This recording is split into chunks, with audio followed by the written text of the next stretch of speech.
जय हिंद दोस्तों। आज हम पढ़ रहे हैं राजस्थान के प्रमुख दुर्ग। राजस्थान की स्थापत्य कला का जनक है वो महाराणा कुंभा को माना जाता है। वीर विनोद के अनुसार मेवाड़ रियासत में स्थित 84 दुर्गों में से 32 दुर्ग महाराणा कुंभा ने बनाया था। इस कारण महाराणा कुंभा को दुर्ग निर्माता भी कहते हैं। यहाँ के शासक शासन करने के लिए अपने निवास स्थान के लिए किलों का निर्माण करते थे। इन किलों का निर्माण वे कई कारणों से करते थे। नंबर 1 है राज्य विस्तार व आक्रमण के समय प्रजा एवं राज्य की सुरक्षा के लिए, पशुधन को बाढ़ व प्रकृति प्रकोपों से बचाने के लिए, दूसरे राज्य से जीत कर लाई गई संपत्ति सामग्री के संग्रह के लिए भी वे किलों का निर्माण करते थे। साथ ही दुर्ग में न केवल अस्त्र शस्त्रों वर्ण पानी आदि की भी अतिरिक्त व्यवस्था रहती थी। आक्रमणकारी सेना द्वारा घेरा डाले जाने पर किले की सुरक्षा सहारों महीनों तक शत्रु का मुकाबला किया जा सकता था। दोस्तों, राजस्थान में शाही दुर्ग के अलावा सभी प्रकार के दुर्ग पाए जाते हैं। दुर्गों का वर्गीकरण सभी विद्वानों ने अपने अपने दृष्टिकोण के आधार पर किया है। कौटिल्य ने दुर्गों का वर्गीकरण 4 कोटियों औदक दुर्ग, पार्वत दुर्ग, दानव दुर्ग तथा वन दुर्ग में किया है। तो दुर्गों का वर्गीकरण है, सबसे पहले हमें मनुस्मृति में उपलब्ध होता है। दोस्तों, शुक्र नीति में राज्य के 7 अंग बताए गए हैं। इनमें से दुर्ग भी एक अंग है। राज्य के 7 अंगों में स्वामी, अमात्य, गुप्तचर, कोष, राष्ट्र, दुर्ग और सेना है। शुक्र नीति के अनुसार राज्य को यदि शरीर मान लिया जाए तो दुर्ग शरीर का प्रमुख अंग हाथ है। शुक्र नीति के अनुसार दुर्ग 9 प्रकार के होते हैं। शुक्र नीति में 9 दुर्ग बताए गए हैं। उनमें प्रमुख है एर्ण दुर्ग, वन दुर्ग, गिरि दुर्ग, जल दुर्ग, शाही दुर्ग, सैन्य दुर्ग, पारिक दुर्ग, दानव दुर्ग, सतल दुर्ग। एर्ण दुर्ग ऐसा दुर्ग जो चारों ओर से खाई, कांटों तथा पत्थरों से सुरक्षित हो, एर्ण दुर्ग है। जैसे रणथंभौर का दुर्ग एर्ण दुर्ग की श्रेणी में आता है। वन दुर्ग वह दुर्ग जो चारों ओर बड़े बड़े वृक्षों और कांटेदार घनी झाड़ियों द्वारा घिरा हो, वन दुर्ग कहलाता है, जैसे कि रणथंभौर दुर्ग। गिरि दुर्ग है किसी पहाड़ी पर बना दुर्ग जिसके चारों ओर पर्वत श्रेणियाँ हो, गिरि दुर्ग कहलाता है, जैसे कि चित्तौड़गढ़ का दुर्ग, रणथंभौर, सिवाना दुर्ग। जल दुर्ग वह दुर्ग जिसके चारों तरफ दूर दूर तक जल राशि विस्तृत हो, जल या औदक दुर्ग कहलाता है। जल दुर्ग को ही औदक दुर्ग कहा जाता है, जैसे कि गागनौर का दुर्ग, भैंसौरगढ़ का दुर्ग। शाही दुर्ग वह दुर्ग जिसमें शूरवीर तथा सदा अनुकूल रहने वाले बंधुजन लोग रहते हैं, शाही दुर्ग कहलाता है। राजस्थान में इस श्रेणी का कोई दुर्ग नहीं है। सैन्य दुर्ग वह दुर्ग जो सेना के वीरों द्वारा चारों ओर से घिरा हो तथा अभेद हो, उसे सैन्य दुर्ग कहते हैं। पारखी दुर्ग वह दुर्ग जो चारों तरफ से बहुत बड़ी खाई से सुरक्षित हो, पारखी दुर्ग कहलाता है, जैसे कि भरतपुर का दुर्ग और डीग का दुर्ग। दानव दुर्ग वह दुर्ग जो रेगिस्तान में बना हो तथा जिसके चारों तरफ रेत के मैदान तथा टिल्ले हो, दानव दुर्ग कहलाता है, जैसे कि जैसलमेर का दुर्ग। पारदी दुर्ग सतल दुर्ग समतल भूमि या मैदान में बना हुआ दुर्ग सतल दुर्ग की श्रेणी में आता है, जैसे कि भरतपुर का किला, बीकानेर का किला। राजस्थान के चित्तौड़गढ़ दुर्ग को दुर्गों की सभी श्रेणियों में रखा जा सकता है। केवल दानव दुर्ग की श्रेणी को छोड़कर चित्तौड़गढ़ को सभी दुर्गों की श्रेणी में रखा जा सकता है। कौटिल्य व मनु ने गिरि दुर्ग को सर्वश्रेष्ठ बताया, जबकि शुक्र नीति के अनुसार सैन्य दुर्ग सर्वश्रेष्ठ है। रणथंभौर दुर्ग का वास्तविक नाम रणथंभौर है, अर्थात रण की घाटी में स्थित नगर। रण उस पहाड़ी का नाम है जो किले के पहाड़ी के कुछ नीचे है, एवं थंब उस पहाड़ी का नाम है जिस पर किला बना हुआ है। इसी से इसका नाम रणथंभौर हो गया। इतिहासकार हीराचंद ओझा के अनुसार रणथंभौर का किला अंडाकार आकृति वाले एक ऊंचे पहाड़ पर स्थित है। इसके चारों ओर की पहाड़ियों को किले की रक्षा, किले की दीवार कहा जाता है। रणथंभौर दुर्ग का आकार अंडाकार है और यह 7 पहाड़ियों के मध्य में स्थित है। यह गिरि दुर्ग और वन दुर्ग की श्रेणी में आता है। इस दुर्ग के निर्माता व निर्माण तिथि के बारे में इतिहासकारों में मतभेद है, परंतु कुछ इतिहासकारों के अनुसार 8वीं शताब्दी के लगभग महेश्वर के चंद्रवंशी राजा रणथीदेव ने इस किले को बनवाया। कुछ इतिहासकारों के अनुसार 944 ईस्वी में स्पातलक्स के चौहान राजा रणथान देव ने बनवाया था। कुछ इतिहासकारों के अनुसार चंदेल राजपूत राव जेता ने 8वीं शताब्दी में इस दुर्ग का निर्माण करवाया। रणथंभौर दुर्ग के बारे में प्रमुख कथन प्रथम है, और दुर्ग नंगे परंतु यह दुर्ग बख्तरबंद है। यह अब्दुल फजल ने कहा था, क्योंकि दुर्ग चारों ओर पहाड़ियों से घिरा है, जो इसकी प्राकृतिक दीवारों का काम करती है, जिसे अब्दुल फजल ने देखकर कहा कि यह दुर्ग पहाड़ी प्रदेश के बीच में है, इसलिए लोग कहते हैं कि और दुर्ग नंगे हैं परंतु यह दुर्ग बख्तरबंद है, ये अब्दुल फजल ने कहा था। दूसरा कथन है वो ऐसे 10 किलों को तो मैं मुसलमानों के एक मूंछ के बाल के बराबर भी नहीं समझता। ये जलालुद्दीन फिरोज खिलजी ने रणथंभौर दुर्ग के बारे में कहा था। क्यों कहा था?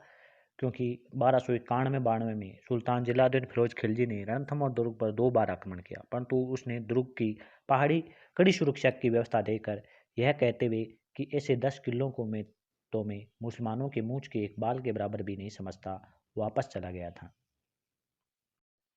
रणथंभौर के हर तरफ गहरे और पेचदार नाले पहाड़ है जो तंग रास्ते से गुजरते हैं। यह रणथंभौर दुर्ग के बारे में कविराज श्यामल दास ने कहा था। रणथंभौर दुर्ग में स्थित द्वार। नौलखा दरवाजा रणथंभौर दुर्ग का मुख्य प्रवेश द्वार नौलखा दरवाजा है, जिस पर एक लेख खुदा हुआ है। इस लेख के अनुसार इस दरवाजे का जीर्णोद्धार जयपुर के महाराजा जगत सिंह ने करवाया था।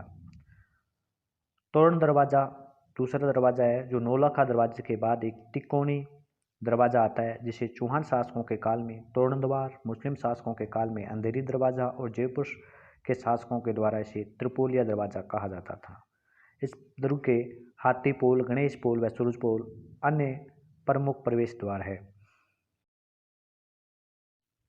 जोगी महल दुर्ग के प्रवेश द्वार के बाईं ओर जोगी महल है, जिसे राजा ने एक ऋषि के रहने के लिए बनवाया था, किंतु कालांतर में यहाँ साधुओं के डेरे लगने लग गए, इसलिए इसका नाम जोगी महल पड़ गया। 1961 में राजस्थान सरकार के वन विभाग ने इसका नवनिर्माण करवाया। आजकल यह पर्यटकों का विश्राम गृह बना हुआ है। जैत सिंह की छत्री चौहान राजा हमीर ने अपने पिता की मृत्यु के बाद उसकी समाधि स्थल पर लाल पत्थरों से 32 विशाल खंभों वाली 50 फुट ऊंची छतरी बनवाई, जिस पर बैठकर हमीर देव न्याय करता था। इस कारण इस छतरी को न्याय की छतरी भी कहते हैं। इसी छतरी के नीचे गर्भगृह में काले भूरे रंग के पत्थर से निर्मित एक शिवलिंग भी है। अधूरा सोपान अधूरी छतरी जैत सिंह की छतरी के पास ही लाल पत्थर की अधूरी छतरी है, जिसे मेवाड़ के राणा सांगा की हाड़ा रानी कर्मावती ने बनवाना शुरू किया, परंतु उसके चले जाने के कारण यह छतरी अधूरी रह गई, इसलिए इसे अधूरा सोपान कहते हैं। रणथंभौर में स्थित गणेश मंदिर का निर्माण चौहान शासकों ने करवाया। राजस्थान का एकमात्र त्रिनेत्र गणेश का मंदिर, सिर्फ गणेश जी के मुख की पूजा होती है यहाँ प्रतिवर्ष भाद्रपद शुक्र गणेश चतुर्थी को एक विशाल मेला बढ़ता है, और ऐसी परंपरा रही है कि शादी की पहला जो कार्ड है वो इसी गणेश जी के मंदिर को डाक के द्वारा राजस्थानवासी भेजते हैं। इस दुर्ग के गणेश मंदिर के पूर्व में एक अज्ञात जल स्रोत है, जिसे गुप्त गंगा कहा जाता है। शिव मंदिर गणेश मंदिर के पीछे स्थित है। जनश्रुति के अनुसार अलाउद्दीन खिलजी को परास्त करके विजय हमीर ने जब अपनी रानियों के जोर की घटना की बात सुनी, तो उन्होंने अपने आराध्य देव शिव को अपना सिर काटकर अपहृत कर दिया था। वही शिव मंदिर है ये। हमीर की कचहरी चौहान शासक हमीर इस कचहरी पर बैठकर प्रजा को न्याय प्रदान करते थे। पीर सदरुद्दीन की दरगाह, इसका निर्माण अलाउद्दीन खिलजी ने करवाया था। पदमला तालाब, इसमें हमीर की रानी रंग देवी के नेतृत्व में वीरांगनाओं ने 11 जुलाई 1301 ईस्वी में जल जोहर किया था। सुपारी महल, इस दुर्ग में बना हुआ सुपारी महल भावनात्मक एकता का जीता जागता उदाहरण है, क्योंकि राजस्थान के एकमात्र रणथंभौर दुर्ग का सुपारी महल ही ऐसा स्थान है जहां एक ही स्थान पर मंदिर, मस्जिद व गिरजाघर है, जो हिंदू, मुस्लिम तथा ईसाई संस्कृति के समन्वय का अनूठा उदाहरण पेश करता है। हमीर महल, इस दुर्ग का मुख्य आकर्षण हमीर का महल भी है, जो करौली के लाल पत्थरों से बना हुआ है। बादल महल, जोरा मोरा महल, जो अनाज रखने का गोदाम, लक्ष्मी नारायण मंदिर भगन रूप में है, रणत्या के डूंगरी, रानीहाड़ा तालाब आदि इस दुर्ग के अन्य दर्शनीय स्थल है। राजस्थान का प्रथम शाखा रणथंभौर में 13 जुलाई 1301 ईस्वी को हुआ। अलाउद्दीन खिलजी ने रणथंभौर दुर्ग पर घेरा डाल दिया और बाद में हमीर के चौहान के रणमल व रतिपाल नामक 2 सेनापतियों को अपनी ओर मिला लिया और दुर्ग के खाद्यान्न के अंदर हड्डियां डलवा दी, जिसे खाद्यान्न अपवित्र हो गया। इस कारण दुर्ग में खाद्यान्नों के संकट उत्पन्न होने से राजपूत योद्धाओं ने भूख से मरने की जगह शत्रु से लड़ते हुए मरना उचित समझा और 11 जुलाई 1301 ईस्वी में केसरिया किया तथा हमीर की रानी रंग देवी के नेतृत्व में राजपूत रानियों ने जल जोहर किया। अमीर खुसरो ने रणथंभौर दुर्ग के बारे में लिखा कि कपूर का गढ़ इस्लाम का घर हो गया। 13 जुलाई 1301 ईस्वी को रणथंभौर पर अलाउद्दीन का अधिकार हो गया। अलाउद्दीन ने अपनी धर्मनिरपेक्षता का प्रदर्शन करते हुए मंदिरों और मूर्तियों को तोड़ने के आदेश दे दिए, जिस कारण अमीर खुसरो ने रणथंभौर दुर्ग के बारे में लिखा कि कपूर का गढ़ इस्लाम का घर हो गया। इसी दुर्ग पर अपना आधिपत्य स्थापित करने के लिए जयपुर रियासत व मराठों के बीच में ककोड़ उनियारा का युद्ध हुआ था।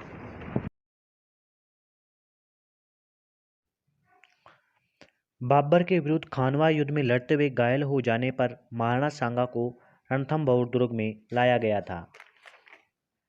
मेवाड़ के महाराणा सांगा की हाड़ा रानी क्रमावती ने रणथंभौर दुर्ग चित्तौड़ आक्रमण के समय संधि के तहत यह दुर्ग गुजरात के सुल्तान बहादुर शाह को दिया था।